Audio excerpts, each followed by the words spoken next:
రాష్ట్రంపై BJP mind game. Parliament స్థానాలపైనే గురి. మోడీకి జగన్ ఎప్పుడో దాసోహం. తాజాగా ఎన్డీఏలోకి టీడీపీ, జనసేన ఎవరు గెలిచినా ఏపీ సరెండర్. అదే కమల్నాథ్లో ధీమా అని విశ్లేషణలు. ఏపీ పాలిటిక్స్ చిత్ర విచిత్రంగా తయారవుతున్నాయి. ఎన్డీఏ పొత్తు పెట్టుకోవటం టీడీపీ, జనసేనకు ఎంతవరకు లబ్ధి చేకూరుతుందనేది అర్థం కాని ప్రశ్న. వైసీపీ ఆ అవకాశం ఉన్నా ఏ రోజు ఆ ప్రస్తావన రాలేదు.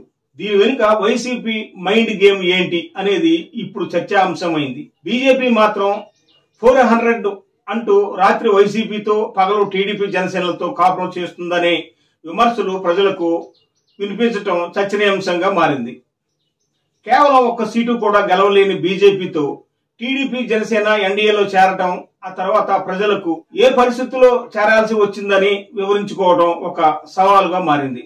2019 ఎన్నికల్లో తీవ్రంగా విమర్శించిన చంద్రబాబు ఇప్పుడు మోడీ తిరుగులేని నాయకుడని అనటం పలు విమర్శలకు దారితీస్తుంది. కేవలం జగన్ ని కట్టడి చేయడానికి మాత్రమే అన్నది అసలు వాస్తవంగా ప్రజలకు కూడా తెలిసింది. వైనాట్ 400 అంటూ ఇటీవల చిలకలూరుపేట ప్రజాగళం సభలో ప్రధానమంత్రి మోడీ మాట్లాడటం పార్లమెంటు స్థానాలపైనే ఆయన ధ్యాస అంతా ఉన్నట్టు తెలిసిపోయింది. ఏదో మొక్కుబడిగా జగన్ ను విమర్శించి చంద్రబాబు, పవన్ కలవడానికి ఎక్కువ సమయం కేటాయించారన్న ఆరోపణలు వస్తున్నాయి. మోడీకి జరిగే లబ్ధి ఏంటి? రాష్ట్ర రాజకీయాల్లో బీజేపీ పాత్ర చాలా సూక్ష్మమైంది. 25 పార్లమెంటు స్థానాలు ఇస్తే రాష్ట్ర అభివృద్ధి పరుగులు పెడుతుందని చెప్పిన జగన్ ఆ తరువాత కేవలం స్వార్థ ప్రయోజనాల కోసం కేంద్రంతో లాలుచి పడ్డారు అనేది జగమెరిగిన సత్యం.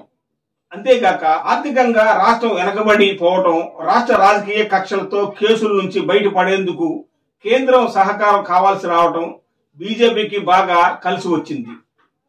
టీడీపీ, జనసేన, వైసీపీలలో ఎవరు గెలిచినా ఆంధ్రప్రదేశ్ సరెండర్ అవ్వాల్సింది అన్న పూర్తి కాన్ఫిడెన్స్ మోడీకి వచ్చేసింది. 5 ఏళ్లు కోర్టు మెట్లెక్కని జగన్ 5 సంవత్సరాల నుంచి ఒక్కసారి కూడా జగన్ కోర్టు మెట్లు ఎక్కలేదంటే అది కేవలం కేంద్ర సహకారం ఉంటేనే సాధ్యమైంది. జగన్ పై ఉన్న కేసులన్నీ కేంద్ర పరిధిలో ఉన్నవి. టీడీపీ ప్రభుత్వం వచ్చినా అవి బయటకు తీయాలంటే కేంద్రం సహకారం ఖచ్చితంగా కావాల్సిందే. కాబట్టి చంద్రబాబు ఎన్డీఏతో జతకట్టి నడవాల్సిన పరిస్థితి ఏర్పడింది అనేది ఇప్పుడు మేధావులు సైతం చర్చించుకుంటున్నారు. కేవలం టీడీపీపై ఎన్డీఏకు ఉన్నది సవతి తల్లి ప్రేమ అని, కన్న తల్లి ప్రేమ మాత్రం వైసీపీతో ఉందనే చర్చ జోరుగా సాగుతుంది. వైసీపీ నేతలు బీజేపీని విమర్శించే విషయంలో ఆచితూచి అడుగులు వేస్తున్నారు.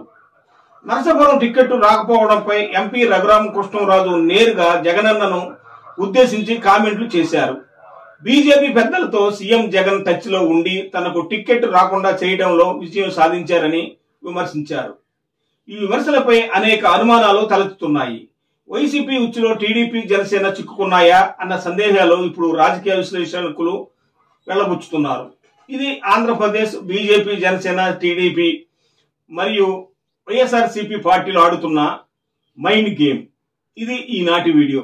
ఈ వీడియోపై మీ అభిప్రాయాలను తప్పనిసరిగా కామెంట్ బాక్స్ లో తెలియచేయండి. మరియు లైక్ చేయటం మర్చిపోవద్దు. మీరు లైక్ చేయటం వల్ల ఈ వివరాలు కొంతమందికి మరి వెళ్ళడానికి అవకాశం ఉంది. కనుక మీరు తప్పనిసరిగా లైక్ చేసి షేర్ చేయండి. చూస్తూనే ఉండండి సేజ్ తెలుగు యూట్యూబ్ ఛానల్.